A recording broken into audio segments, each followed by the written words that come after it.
So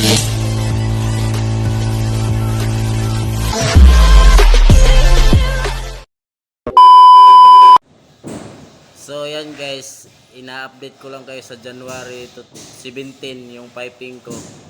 Ito na po yan guys, kasi final na yan siya guys. Nagsingit po ako ng T dyan guys na 4x2 para sa air vent. Yan na po sa water closet guys. Oh guys, yan.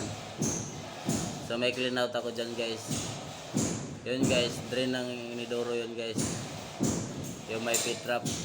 Yan guys, drain ng may lababo guys. Yung may pit trap. Tapos yung isa guys, dyan guys, ventilasyon. Yung isa guys na pit trap, ano yan guys, shower drain. So nag-series yan siya dyan guys. Tingnan nyo dito guys. Yan na yung final yan guys. Tapos dyan yung labas niya guys, dyan. Tapos dito na yung bagsak niyan dyan guys. Yan.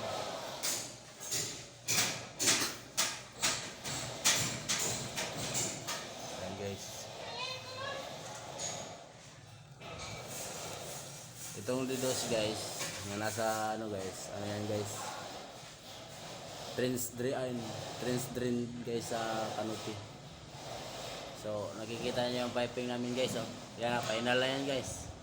So pagdating dito guys, nag clean out ako dyan guys, baka in case na bumara. Saka yung mga gawa ko guys, kasagaran puro may Y45 para suwabe yung takbo ng tubig na may kasamang dumi. Pasingtabi lang sa kumakain guys.